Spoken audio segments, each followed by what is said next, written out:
Hello student, स्वागत है आप सभी का आपके अपने चैनल गॉड क्लासेस पर। तो बच्चों, आज की जो क्लास है उसमें हम बात करने वाले हैं applied mathematics class 11 topic taxation.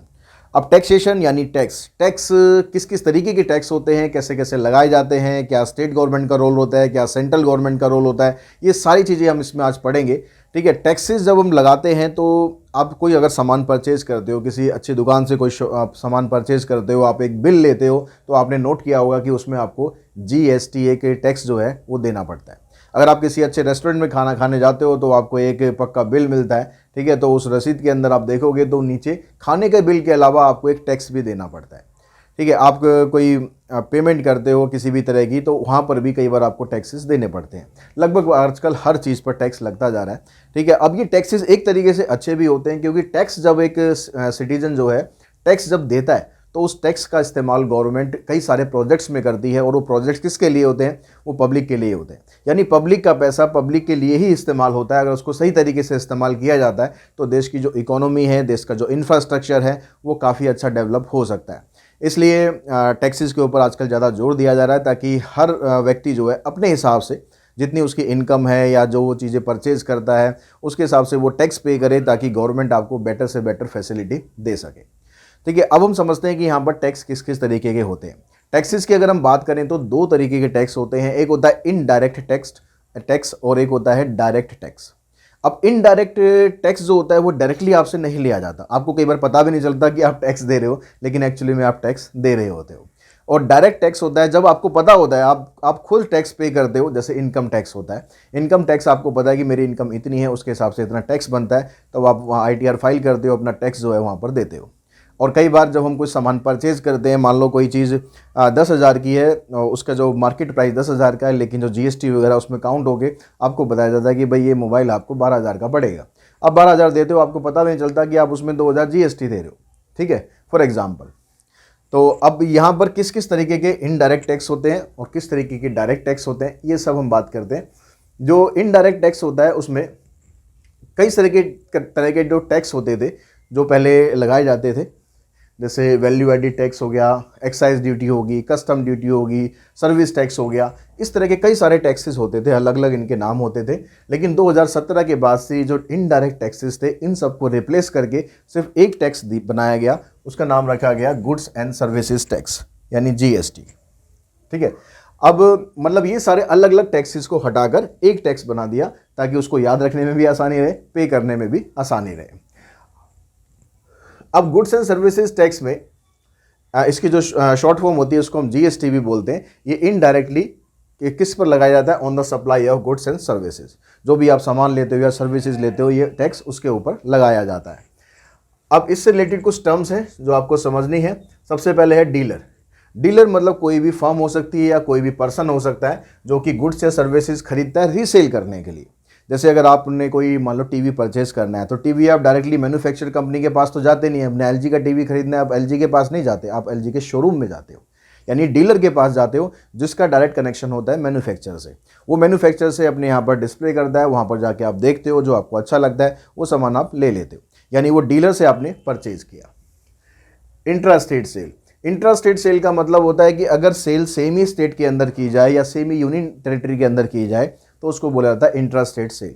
अगर आप दिल्ली के डीलर हो, आप दिल्ली से सामान खरीद रहे हो, दिल्ली में बेच रहे हो, तो इसका मतलब वो इंट्रा स्टेट सेल है। इंटर स्टेट सेल का मतलब होता है कि जब आप एक स्टेट में खरीद रहे हो लेकिन बेच दूसरी स्टेट में रहे हो। आप हरियाणा के डीलर हो, आपने दिल्ली से सामान खरीदा और बेचा आपने हरियाणा में, तो इसका मतलब वो सेल होगी आपकी inter state sale. GST paid by a dealer is called input GST। अब जो गुड्स या सर्विसेज आप ले रहे हो उसमें डीलर जो GST पे करता है उसको बोलते हैं इनपुट GST, और जो कंज्यूमर पे करता है, जो कस्टमर पे करता है, उसको बोलते हैं आउटपुट GST। अब GST के अंदर तीन तरीके के टैक्सेस होते हैं। पहला टैक्स होता है central goods and services tax, CGST इसकी शॉर्ट फॉर्म होती है। दूसरा state goods and services tax, SGST, या फिर आप इसको यूनियन टेरिटरी के हिसाब से बोलेंगे तो UT-GST। अब इसके अंदर क्या होता है? इंट्रा स्टेट सेल्स होती हैं। इसके अंदर इंट्रा स्टेट सेल के अंदर जो भी आपको GST मिलती है, ठीक है, वो GST आधी सेंटर के पास जाती है और आधी स्टेट गवर्नमेंट के पास चले जाती है। जैसे फॉर एग्जांपल आप दिल्ली के कोई डीलर हैं, आपने कोई 5,000 का कोई सामान आपने लिया आगे सेल करने के लिए, और उसके ऊपर 18% की GST आपको मिलती है, तो 18 5 जो 45 यानी 450 रुपये 450 रुपये सॉरी 18% है ना। 18% में से आधी जो है स्टेट गवर्नमेंट को जाएगी और आधी सेंट्रल गवर्नमेंट को जाएगी, यानी 18 में से 9% स्टेट गवर्नमेंट को जाएगी 450 रुपये, और 9% ही आपके पास सेंट्रल के पास चली जाएगी, वो भी 450 रुपये। तो इस तरह से आधी आधी दोनों में डिवाइड हो जाती है। लेकिन अगर हम बात करें IGST की, integrated goods and services tax, तो ये तब लगता है जब सेल इंटर स्टेट होती है। तो इंटर स्टेट में जो भी कलेक्शन होता है टैक्स का, वो सारा का सारा सेंट्रल गवर्नमेंट के पास जाता है। ठीक है, अगर आप कोई 10,000 का सामान डीलर बेच रहा है, उस पर 12% GST है, तो 1200 रुपये पूरे के पूरे ये चले जाएंगे सेंटर के पास, उसमें स्टेट का कोई रोल नहीं रहेगा। अब GST का जो रेट इंफ्रास्ट्रक्चर होता है, उसमें जो एसेंशियल आइटम होते हैं, जो अनपैक्ड फूड होते हैं, मतलब जो बिल्कुल बेसिक नीड्स होती हैं, उस पर कोई टैक्स नहीं है। कॉमन यूज़ आइटम जो है उस पर 5% का टैक्स होता है। स्टैंडर्ड रेट आइटम के ऊपर 10 का टैक्स होता है। Maximum goods and all services standard rate, उसके ऊपर 18% का टैक्स होता है। और luxury yes in tobacco item, उसके ऊपर 28% का टैक्स होता है। तो ये आपको क्वेश्चन के अंदर बताया जाएगा भाई कितना टैक्स लग रहा है, उसके लिए आपको याद करने की कोई ज़रूरत नहीं है। ठीक है, हर एक डीलर को नेट GST पे करनी पड़ती है। नेट GST का मतलब output GST minus input GST। Output GST होगी जो कंज्यूमर पे करेगा, इनपुट GST होगी जो डीलर पे करेगा। उसका जो डिफरेंस होता है वो हर एक डीलर को पे करना पड़ता है on the sale and purchase of goods and services. Advantage of GST, GST का एडवांटेज क्या होता है कि एक तो इससे बिजनेस करना आसान हो जाता है, अलग अलग तरीके के टैक्सेस नहीं देने पड़ते हैं। ठीक है, पहले जो अलग अलग तरीके के टैक्सेस होते थे उसमें बहुत कन्फ्यूज़न होता था, लेकिन इसमें ऐसा कोई कन्फ्यूज़न नहीं होता। रिड्यूस टैक्स इल्यूजन, मतलब जो भ्रम की स्थिति होती है टैक्सेस में, तो वो सारी ख़त्म हो जाती है। सिर्फ एक ही टैक्स आपको देना पड़ता है, गुड्स एंड सर्विसेज टैक्स। तो क्वेश्चन नंबर फर्स्ट देखो। फर्स्ट में कहता है कि manufacturer sells a TV to a dealer for ₹18,000। एक मैन्युफैक्चरर जो है एक डीलर को 18,000 में टीवी सेल करता है, and the dealer sell it to a consumer at a profit of ₹1500। अब डीलर क्या करता है, कंज्यूमर को 1500 का प्रॉफिट लेके आगे टीवी सेल कर देता है। If the sales are intra state, अगर सेल इंट्रा स्टेट है तो रेट ऑफ GST 12% है। अगर सेल इंट्रा स्टेट है तो आधा GST जो है वो सेंट्रल गवर्नमेंट के पास जाएगा और आधा स्टेट गवर्नमेंट के पास जाएगा। तो आपको बताना है the amount of GST paid by the dealer to the state government. Dealer state government को कितनी GST पे करेगा। The amount of GST received by the central government, central government को कितनी GST मिलेगी, स्टेट गवर्नमेंट को कितनी मिलेगी, and the amount that the consumer pays for the TV, और कंज्यूमर को इस टीवी के लिए कितना अमाउंट पे करना पड़ेगा। तो पहले हम निकालते हैं कि जब मैन्युफैक्चरर ने डीलर को सेल किया 18,000, तो उसके हिसाब से जो SGST है यानी स्टेट गवर्नमेंट को कितनी GST यहाँ पर इस प्रोसेस में रिसीव हुई। तो 18,000 का 6% निकालेंगे, आधा आधा डिवाइड हो जाएगा, तो ये बना ₹1080। तो ये इनपुट GST होगी जो डीलर पे करेगा। ठीक है, अब CGST होगी वो भी इतनी होगी क्योंकि दोनों बराबर ही होंगी, 1080। अब आगे उसने क्या करा, डीलर ने कंज्यूमर को इतने प्रॉफिट पर टीवी बेच दिया। ठीक है, तो कॉस्ट फॉर कंज्यूमर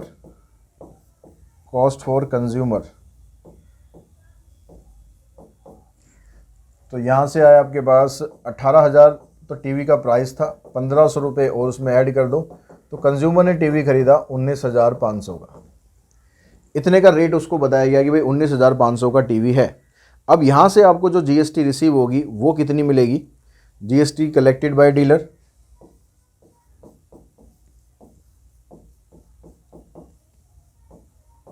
यहाँ पर डीलर ने पे करी थी, यहाँ पर डीलर कलेक्ट कर रहा है, यानी आउटपुट GST। इसको आप लिख low output GST।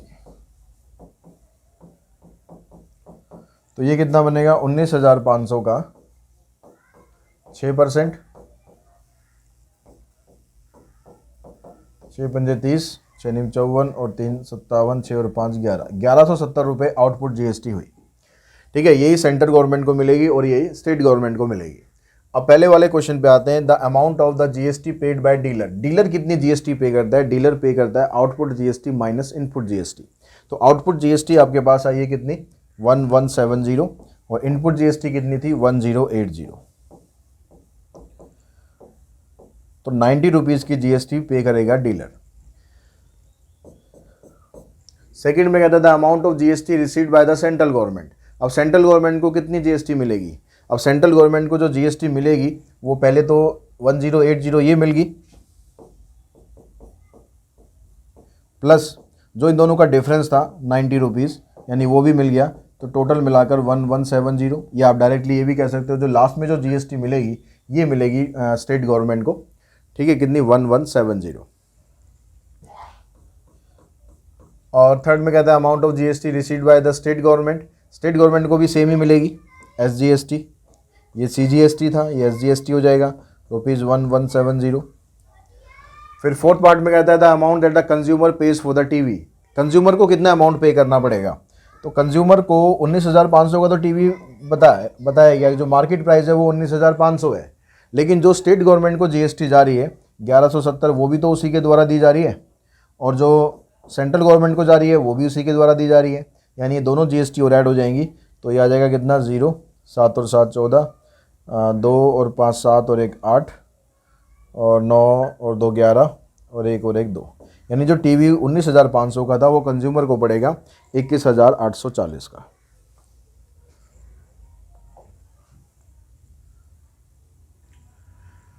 Second question में कहता है कि एक शॉपकीपर है जिसने कैमरा खरीदा at a discount of 20% from a wholesaler. ठीक है, होलसेलर से 20% डिस्काउंट पर उसने कैमरा खरीद लिया। The printed price of the camera being 1600, printed price ये था। The shopkeeper sell it to a consumer at the printed price. अब शॉपकीपर ने क्या करा, जो प्रिंटेड प्राइस था उसी पर ही बेच दिया, क्योंकि उसको 20% डिस्काउंट पर मिल रहा है, तो वो प्रिंटेड प्राइस पर बेच कर भी प्रॉफिट कमा लेगा। If the sale are the interest rate and the rate of GST 12%। तो पिछला क्वेश्चन था लगभग उसी की तरह, बस यहाँ पर जो प्रिंटेड प्राइस आपको दे रखा है, प्रिंटेड प्राइस है 1600 रुपये, तो जीएसटी पेड बाय डीलर, या आप कह सकते हो इनपुट जीएसटी,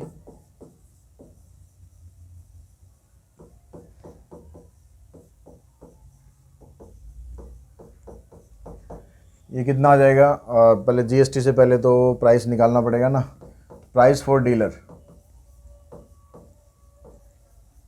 तो डीलर को 20% के डिस्काउंट पर मिलेगा, तो 1600 रुपये में से इसका 20% माइनस कर दो, 1600 का 20% माइनस कर दो, तो 16 दूनी 32, यानी 320 माइनस करेंगे इसमें से,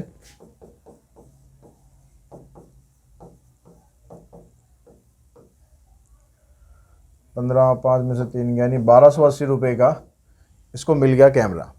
ठीक है, अब 1280 रुपये के ऊपर उसने 6% जीएसटी देनी है, क्योंकि आधा आधा डिवाइड होगा, तो 1280 का 6% निकाल लो आप,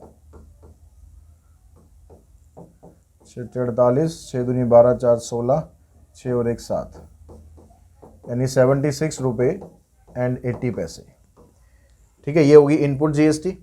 अब उसके बाद उसने क्या करा, जो कंज्यूमर को उसने सेल किया वो 1600 रुपये में किया, तो price for consumer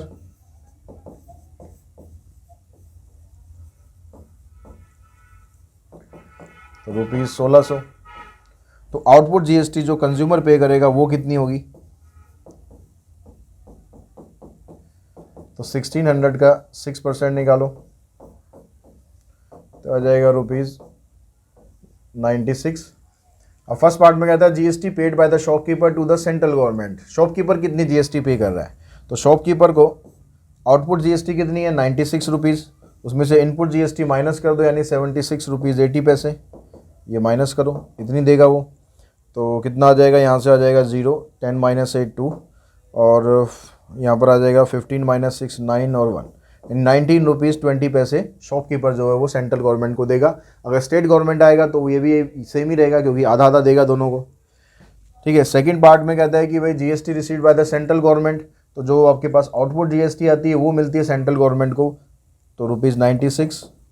state government को भी इतनी मिलेगी, ₹96। और फोर्थ पार्ट में कहता है कि the amount at which the consumer bought the camera. अब कंज्यूमर को कैमरा पड़ा कितने का? दिया तो गया उसे प्रिंटेड प्राइस पर 1600 रुपये पर, लेकिन उसके अंदर जो स्टेट गवर्नमेंट की जीएसटी थी वो भी उसने पे करी, सेंट्रल गवर्नमेंट की थी ये भी इसने पे करी, तो टोटल मिलाकर हो गया 6 और 6 12, 9 9 18 और 1 19, 7 और 1, यानी 1792 रुपीज़ का कैमरा पड़ा। 1600 रुपये का कैमरा इतने में जाके पड़ेगा। तो इसी तरीके के क्वेश्चन हैं ज़्यादातर। इसमें यहाँ पर 1200 रुपये के प्रॉफिट पर बेच रहा है, फर्स्ट क्वेश्चन की तरह यहाँ पर आप करेंगे। ठीक है, थर्ड क्वेश्चन में a manufacturer sells a washing machine to a wholesaler for ₹15,000। The wholesaler sell it to a trader at a profit of ₹1,200 and the trader sell it to a consumer at a profit of ₹1,800। If all the sales are intrastate then the rate of GST is 12%। अब यहाँ पर दो बार चीज़ों को हम बेच रहे हैं, तो उसमें क्या होगा, अब यहाँ पर आपसे पूछ रहा है the amount of tax under GST received by the state government from the wholesaler. ठीक है, amount of tax received by the state central government from the trader and the amount that the consumer pays for the machine. अब यहाँ पर क्या हुआ कि जो manufacturer है उसने वॉशिंग मशीन को सेल किया होल सेलर को 15,000 रुपये पर। अब यानी जो GST कलेक्ट करेगा wholesaler, GST collected by whole seller,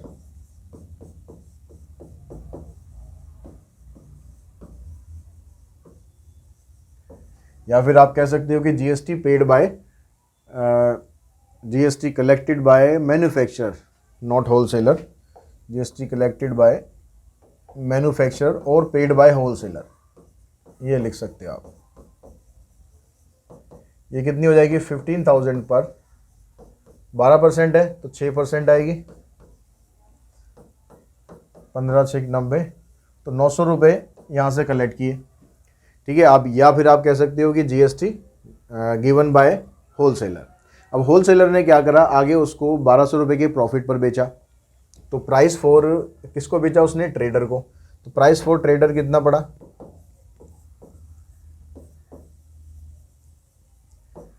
trader को प्राइस पड़ा कितना, 1200 रुपये का, यानी 1200 रुपये एक्स्ट्रा पड़ेगा उसको। तो 15,000 में 1200 और आप ऐड कर दोगे तो ये आ जाएगा 15 और 1 16, 16,200। तो GST paid bye trader, GST paid bye trader, तो 16,200 पर 6% निकालेंगे आप। 6 दूनी 12, 6 6 36 37, 6 और 3 9, 972 ये पेड किया ट्रेडर ने। अब ट्रेडर क्या कर रहा है, ट्रेडर 1800 रुपये के प्रॉफिट पर कंज्यूमर को बेच रहा है, तो प्राइस फॉर कंज्यूमर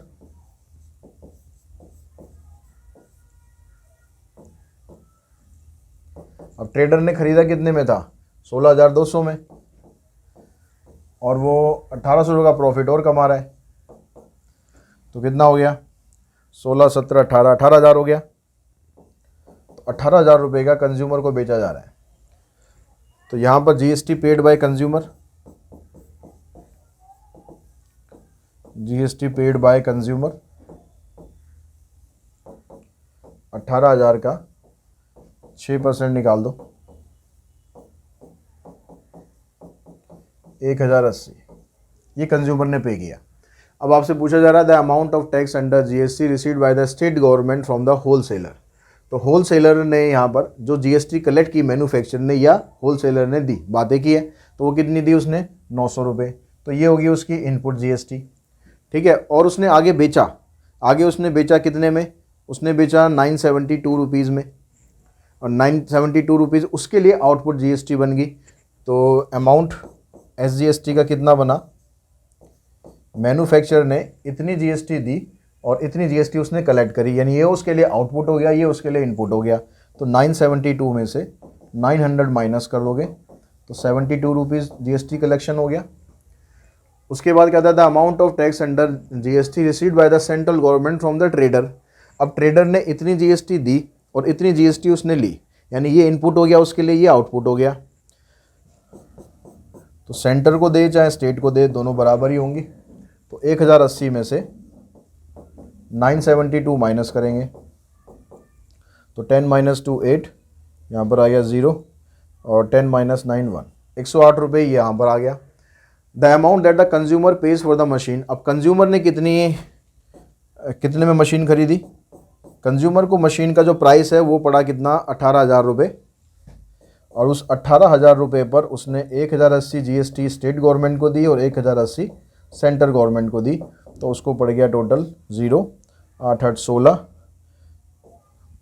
1 2 और 8 10, और एक दो, यानी 20,160 की उसको ये मशीन पड़ती है।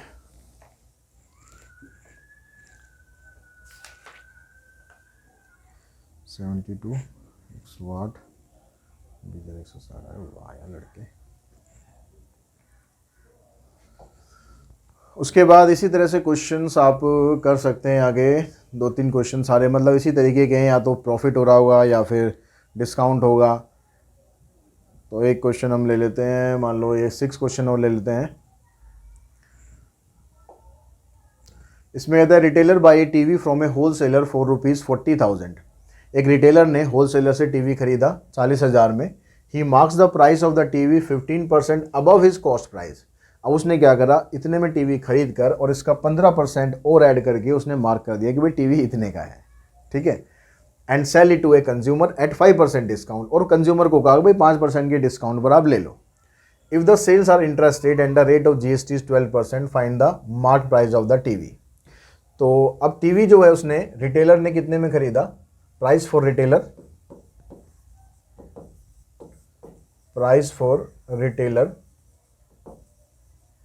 ये 40,000 का, ठीक है। यानी इनपुट GST फॉर रिटेलर क्या हो गई, इनपुट GST फॉर रिटेलर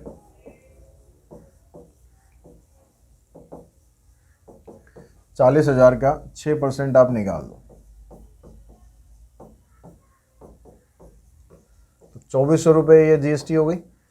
अब उसने क्या करा, इसका 15% निकाल कर उसको उसने कर दिया कि भाई ये इसका कॉस्ट प्राइस जो भी बनेगा 15% निकाल कर वो उसमें ऐड कर दिया। तो 40,000 का 15% निकालेंगे, 15% ऑफ 40,000, तो ये कितना बनेगा 15/100 इंटू 40,000,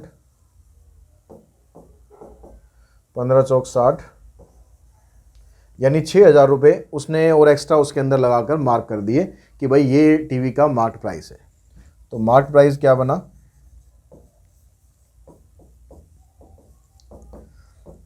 40,000 तो पहले ही प्राइस था और 6,000 रुपये उसने मार्क कर दिया, यानी 46,000 उसका मार्केट प्राइस आ गया। यानी जो फर्स्ट क्वेश्चन है उसका आंसर आ गया हमारे पास, marks price of TV is 46,000। अब कंज्यूमर को कितना पे करना है, कंज्यूमर को कह रहा है कि भाई इतना मत दो, आप मुझे 5% का डिस्काउंट लेके फिर दे दो मुझे। तो इसका 5% निकाल लो, ठीक है। 5% ऑफ 46,000, 46,000 का 5% निकालोगे, 5 30, 5 चौक 20 और 3 23, तो इतने का डिस्काउंट मिल गया। यानी टीवी कंज्यूमर को कितने का पड़ा, प्राइस फॉर कंज्यूमर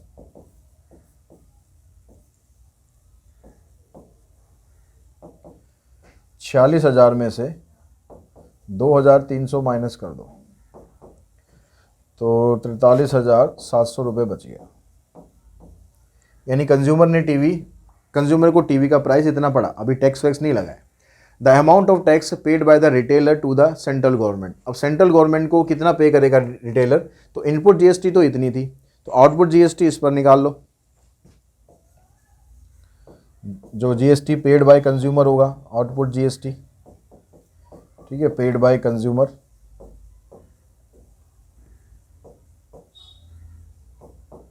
तो 43,700 का 6% निकालो, 6 7 जा 42, 18 + 4 22, 6 4 जा 24 और 2 26, ये होगी आउटपुट GST।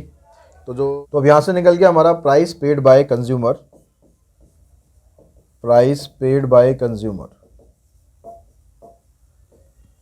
अब कंज्यूमर को जो टीवी पड़ रहा था वो कितने का था, 43,700 का, लेकिन उसको स्टेट गवर्नमेंट को GST इतनी देनी है और सेंट्रल गवर्नमेंट को भी देनी है। तो टोटल मिलाकर कितना पड़ेगा, 2 2 4 और 4, 6 6 12, 12 और 7 19, फिर बचेगा 2 2 4 3 7 और 1 8 और एक यहाँ पर आ गया 4, यानी उसको टीवी पड़ेगा 48,944 का, जो एक्चुअल प्राइस उसको पड़ेगा, ठीक है। तो ये हमारा फर्स्ट प्राइस का आंसर हुआ, ये हमारे पास सेकंड पार्ट का आंसर हो गया। थर्ड में कहता है the amount of tax paid by the retailer कितना टैक्स पे करेगा, तो रिटेलर की जो आउटपुट GST है वो ये है 2622, उसमें से जो इनपुट GST थी वो माइनस कर दो, तो 222 इतनी जीएसटी पे करेगा। और the amount of tax received by the state government, तो स्टेट गवर्नमेंट को कितनी जीएसटी मिलेगी, तो जो कंज्यूमर ने पे करी है आधी उसको जाएगी आधी उसको जाएगी, तो आधी कितनी थी, मतलब 6%, 2622। तो ये आ जाएगा 2622।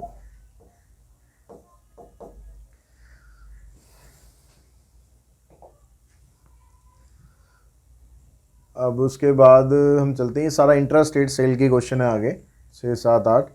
जो 9th क्वेश्चन है वो इंटर स्टेट का क्वेश्चन है, तो 9th पे चलते हैं सीधा। 9th में कहता है the printed price of an article is ₹40,000। A wholesaler in Uttar Pradesh buy the article from a manufacturer in Gujarat at a discount of 10%।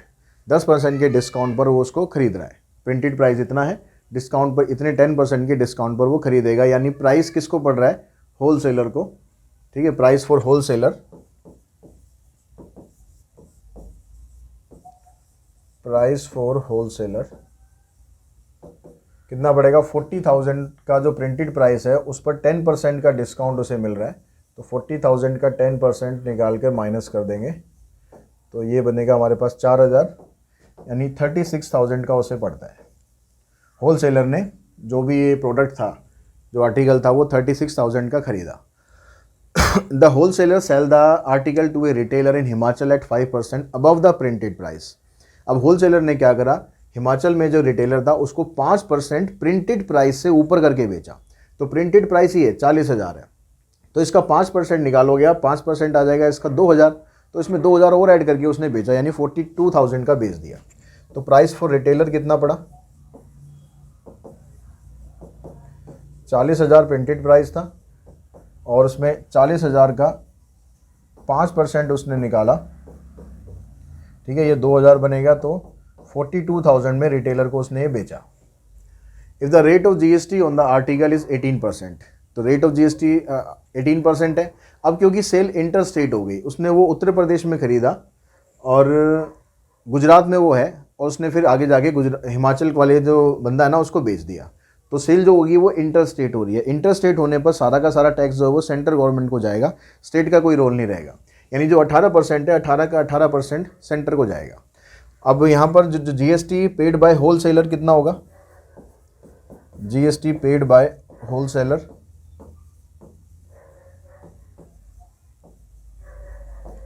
तो 36,000 का 18% ये देगा,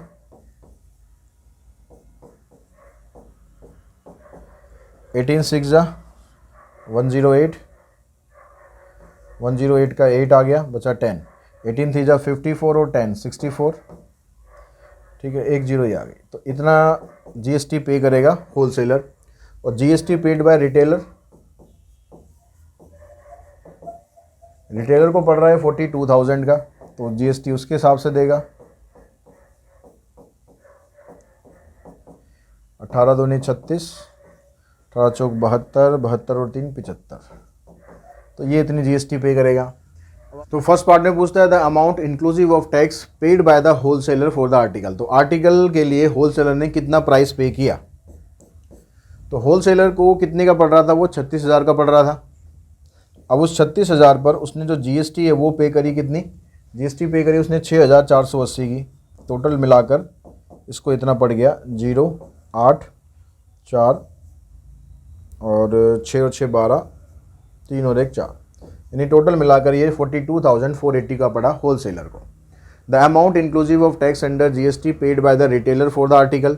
अब रिटेलर को कितने का पड़ेगा, वो रिटेलर को पड़ रहा है वो कितने का, 42,000 तो उसका प्राइस हुआ, और उस पर उसको जीएसटी देनी पड़ रही है कितनी, 7,560। तो ये आ गया 0 6 5 7 + 2 9 और ये आ गया 4, तो 49,560 का। The amount of tax paid by the wholesaler to the central government, तो होल सेलर कितना अमाउंट पे करेगा, तो होल सेलर के लिए ये होगी इनपुट जीएसटी, ये होगी आउटपुट जीएसटी, तो इसका जो डिफरेंस है वो पे करेगा। इसका डिफरेंस ये आ गया आपके पास 16 - 8 8, और यहाँ आ गया 4 - 4 0 और 1, तो 1,080 रुपीज़। फोर्थ पार्ट में कहता है the amount of tax under GST received by the central government, सारा सेंट्रल गवर्नमेंट को मिलेगा, तो जो रिटेलर जो लास्ट में आपको जीएसटी दे रहा है 7560 की, ये सारी की सारी जाएगी सेंट्रल गवर्नमेंट को। तो इस तरह से टोटल मिलाकर ये आपके पास चारों पार्ट के आंसर आ गए। क्वेश्चन नंबर 10 भी इसी तरीके का है, ठीक है। इसमें भी इंटरस्टेट सेल हो रही है, तो ये भी आप इसी तरीके से कर सकते हो। क्वेश्चन नंबर देखिए 11th। तो 11th के अंदर कहता है किरण परचेज एन आर्टिकल फॉर ₹5310। किरण को जो आर्टिकल है वो इतने का मिला, विच इंक्लूड 10% रिबेट। इसमें 10% का रिबेट था मार्क प्राइस के ऊपर और 18% का टैक्स था ऑन द रिमेनिंग प्राइस। जो बाकी प्राइस बचा उसके ऊपर 18% का टैक्स था। तो find the mark price of the article. तो मार्क प्राइस को मान लो x है, let mark price be ₹x। तो इस पर रिबेट 10% का होगा कितना, तो रिबेट हो गया 10% ऑफ x, यानी 10/100 इंटू में x, तो इतना हो गया रिबेट। अब इतना रिबेट होने के बाद जो प्राइस है वो कितना हुआ आर्टिकल का, प्राइस ऑफ आर्टिकल x में ये रिबेट है, रिबेट मतलब छूट हो गया तो माइनस कर देंगे इतना। तो x में से x/10 माइनस कर दो, यानी 9x/10, ये प्राइस हो गया आर्टिकल का। अभी जो 9x/10 है इसके ऊपर 18% का टैक्स लगा अंडर जीएसटी। तो जीएसटी कितना हो गया इस पर, 9x/10 का 18% और निकाल लेते हैं हम। तो ये आ जाएगा आपके पास, 2 से काट लो, 81x अपॉन में 500, ये जीएसटी हो गया। तो ये जीएसटी करने के बाद जो अब जो नेट प्राइस है वो कितना बना, पहले प्राइस आया था हमारे पास 9x/10, उसमें इतना टैक्स लगेगा और ये टोटल मिलाकर आपके पास किसके बराबर होना चाहिए, ये बराबर होना चाहिए किरण ने इतने में ख़रीदा है। तो पहले इसका एलसीएम ले लेते हैं हम। एलसीएम लेके 500 एलसीएम आ जाएगा, यहाँ 50 आएगा, 5 9 जा 45, तो ये आ गया आपके पास 1, 8 + 5 13 और 5 डिवाइडेड बाय 500। अब इसको आप बराबर रखो जितने में ये ख़रीदा गया, यानी 531x अपॉन में 500 इक्वल्स टू 5310। इससे काटेंगे 10 पर कटेगा तो x की वैल्यू आ जाएगी 500, यानी जो मार्क प्राइस था वो आर्टिकल का था 500 रुपये।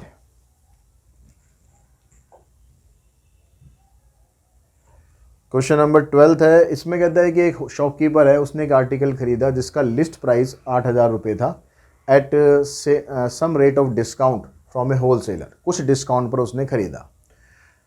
ही sell the article to a consumer at the list price, और उसने कंज्यूमर को उसी लिस्ट प्राइस पर ही वो आइटम बेच दिया। The sales are intrastate and the rate of GST is 18%। If the shopkeeper pay a tax of ₹72 to the state government, find the rate of discount at which he bought the article from the wholesaler. अब यहाँ पर जो list price है वो है 8000 रुपये, और उसने कुछ डिस्काउंट पर ख़रीदा। वो डिस्काउंट हमें बताना है। हमने मान लिया जो डिस्काउंट है वो हो गया रुपीज़, डिस्काउंट भी ₹x। अब डिस्काउंट करने के बाद उसने क्या करा, उसने कंज्यूमर को बेचा। He sell the article to a consumer to at the list price. उसको तो इतने में मिला। प्राइस फॉर शॉपकीपर कितना हो गया, प्राइस फॉर शॉपकीपर ये हो गया 8000 माइनस x, ठीक है। अब उसने बेचा लिस्ट प्राइस के ऊपर, तो प्राइस फॉर कंज्यूमर क्या होगा, प्राइस फॉर कंज्यूमर को पड़ रहा है वो 8000 का। अब कंज्यूमर इसके ऊपर जीएसटी भी देगा, शॉपकीपर भी जीएसटी देगा, दोनों की जीएसटी हम निकाल लेते हैं। सेल इंट्रास्टेट है, तो इसका मतलब 18% में से आधा स्टेट को जाएगा, आधा सेंटर को जाएगा। तो ये कह रहा है कि स्टेट को अगर वो 72 रुपीज़ दे रहा है शॉपकीपर, यानी input GST minus output GST minus input GST जो है वो 72 रुपीज़ है। तो आउटपुट और इनपुट जीएसटी हम निकाल लेते हैं। तो इनपुट जीएसटी आएगी यहाँ से इनपुट जीएसटी आएगी 8000 माइनस एक्स का, निकालोगे आप कितना, 18% है तो 9% कर देंगे। और जो आउटपुट जीएसटी आएगी वो पे करेगा कंज्यूमर 8000 का 9%, 720। अब इन दोनों का जो डिफरेंस है, क्योंकि जो डीलर पे करेगा, डीलर क्या करेगा, आउटपुट माइनस इनपुट, तो इन दोनों का जो डिफरेंस है आउटपुट में से आप इसको माइनस करो और ये मिलाकर बनेगा आपके पास 72 रुपीज़। तो ये वाली जो टर्म है इसको उधर ले जाओ और इसको इधर ले आओ, तो 720 minus 72 is equals to 8000 minus x into में 9/100। तो इसमें से इसको माइनस करोगे आप, आ जाएगा 10 माइनस 2 8, 11 माइनस 7 4 एंड 6। इस 100 को यहाँ मल्टीप्लाई कर देना और 9 को यहाँ से, 9 8 72 माइनस 9x। इस 9x को आप इधर लाओगे और इसको मल्टीप्लाई करके इधर लाओ, तो 9x की वैल्यू आ जाएगी 72,000 माइनस 64,800। तो यहाँ 2 जीरो आ गई, 10 माइनस 8 2, 11 माइनस 4 7। एक्स की वैल्यू निकालेंगे 9 8 72, यानी 800 रुपये का डिस्काउंट है। अगर हम discount in term of rupees कहेंगे तो 800 का है, लेकिन इन टर्म ऑफ परसेंटेज निकालेंगे तो कितना आ जाएगा, डिस्काउंट परसेंटेज 800 रुपये का डिस्काउंट कितने पर मिल रहा था, 8000 रुपये पर मिल रहा था, इंटू में 100,